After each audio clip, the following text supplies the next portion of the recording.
जमीनच खरडून गेली. त्यामुळे रबीची पेरणी करण्याचीही क्षमता त्या ठिकाणी उरली नाही. खरं म्हणजे यातनं जे काही आर्थिक आणि मानसिक अशा दोन्ही प्रकारचा त्रास शेतकऱ्यांना होतो त्याचं 100% कंपेन्सेशन कोणीच देऊ शकत नाही. मात्र आमचा शेतकरी पुन्हा आपल्या पायावर उभा राहायला पाहिजे आणि भविष्यामध्ये पुन्हा शेतकरी आणि शेती ही उभी राहिली पाहिजे. या दृष्टीनं आम्ही जास्तीत जास्त रिसोर्सेस याच्याकडे वळवण्याचा निर्णय घेतला आणि त्या दृष्टीने आम्ही कंपेन्सेशनच्या संदर्भातलं एक पॅकेज तयार केलेलं आहे. साधारणपणे आपण जर बघितलं तर महाराष्ट्रामध्ये 1,43,52,281 हेक्टर एवढ्या जमिनीवर पिकांची लागवड झाली होती. यापैकी साधारणपणे 68,69,756 हेक्टर एवढ्या जमिनीवरचं पिकांचं नुकसान झालेलं आहे. यात काही जमिनीवर अंशतः आहे आणि मोठ्या प्रमाणात पूर्णतः नुकसान आपल्याला पाहायला मिळतं आहे. साधारणपणे मेजर नुकसान जे आहे ते 29 जिल्ह्यांमध्ये झालेलं आहे. 253 तालुके हे जवळपास सरसकट आम्ही घेतलेले आहेत की ज्या ठिकाणी आम्ही मदत करतो आहोत, ज्यामध्ये 2059 मंडळ आहेत की ज्या मंडळांमध्ये क्रॉप डॅमेज झालेला आहे. त्यामुळे 65 मिलीमीटरची अट आम्ही ठेवलेली नाही. जिथे क्रॉप डॅमेज आहे असं सगळं कव्हर करून त्या ठिकाणी मदत करण्याचा निर्णय हा आपल्या सरकारने त्या ठिकाणी घेतलेला आहे.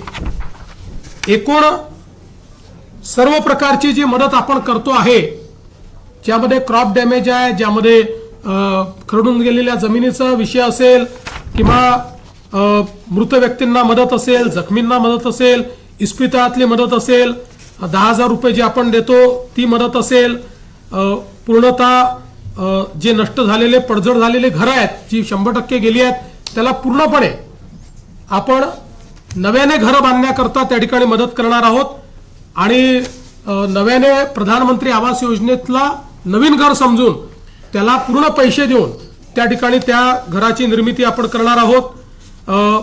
डोंगरी भागातली देखील जी घरं आहेत त्यांना 10,000 रुपये जास्तीचे देऊन त्या घरांना देखील आपण मदत करणार आहोत. जिथे अंशतः घरांची पडझड झाली आहे त्यांनाही मदत करणार आहोत. झोपड्यांची जिथे पडझड झाली आहे त्यांनाही मदत करणार आहोत. त्यासोबत गोठ्याची मदत आपण वेगळी करणार आहोत. दुकानदारांचं देखील नुकसान झालेलं जवळपास 50,000 रुपयापर्यंतचं दुकानदारांना देखील आपण त्या ठिकाणी मदत करणार आहोत. दुधाळ जनावरं जी आहेत याच्याकरता जवळपास 37,500 रुपयापर्यंत प्रति जनावर अशा प्रकारे मदत करण्याचा आपण निर्णय घेतलेला आहे आणि NDRF मध्ये 3 जनावरांपर्यंतची जी काही मर्यादा आहे ती आपण काढून टाकलेली आहे. जेवढ्या जनावरांचं त्या ठिकाणी मृत्यू झाला असेल त्या प्रत्येक जनावराकरता राज्य सरकारच्या वतीनं कंपेन्सेशन देण्यात जाईल.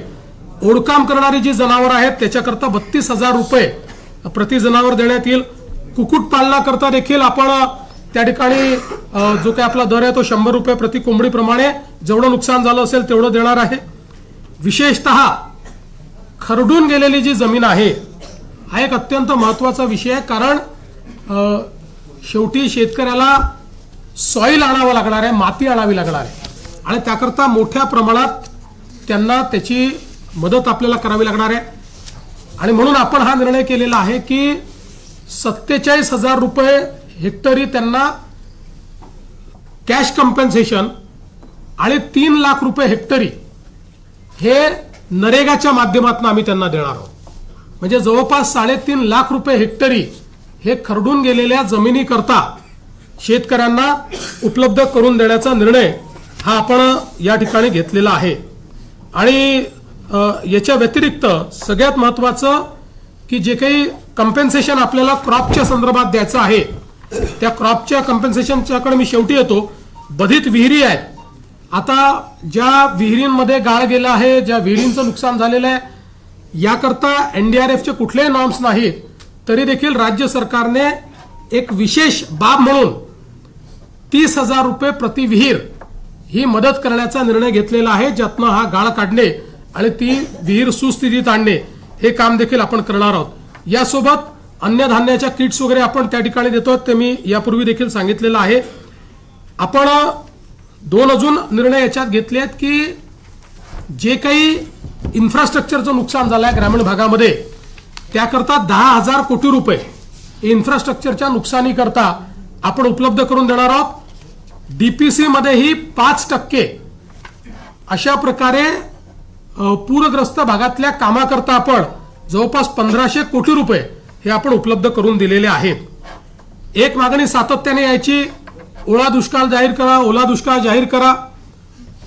त्या संदर्भात आम्ही जी घोषणा केली होती त्यानुसार टंचाई म्हणजे ज्याला आपण बोलीभाषेत दुष्काळ म्हणतो किंवा अवर्षण असतं, त्या वेळच्या ज्या काही उपाययोजना आहेत त्या सगळ्या उपाययोजना याला ओला दुष्काळ किंवा ओल्या टंचाईचा काळ समजून त्या सगळ्या उपाययोजना आपण त्या ठिकाणी करणार आहोत, ज्यामध्ये जमीन महसुलात सूट असेल, कर्जाचं पुनर्गठन असेल, शेतीशी निगडीत कर्जाच्या वसुली स्थगिती असेल, कृषी पंपाच्या चालू वीज तर बिल तर आता लागतच नाही त्यामुळे तो विषय संपलाय, वीज बिल आम्ही वसूलच करत नाही. शालेय व महाविद्यालयीन विद्यार्थ्यांना परीक्षा शुल्कात माफी हे देखील करण्यात येणार आहे. आणि रोयो अंतर्गतच्या कामाच्या निकषात ज्या काही सुधारणा करायच्या त्या आपण करणार आहोत. आणि विशेषतः अतिवृष्टी व पूर परिस्थितीमध्ये हे जे काही तालुके आपण जाहीर केले आहेत तिथे शेतीच्या वीज पंपाची जी काही वीज जोडणी आहे ती त्या ठिकाणी अबाधित राहील, त्याचं नुकसान झालं असेल तर त्याची भरपाई मिळेल. अशा सगळ्या गोष्टी ज्या आपण दुष्काळाच्या म्हणजे टंचाईच्या काळात करतो त्या सगळ्या गोष्टी आता देखील आपण या ठिकाणी लागू केलेल्या आहेत. आता मी याच्याकडे वळतो की आपण शेतकऱ्यांना जी थेट मदत करणार आहोत, म्हणजे ही आधीची सगळी मदत शेतकऱ्यांनाच आहे, पण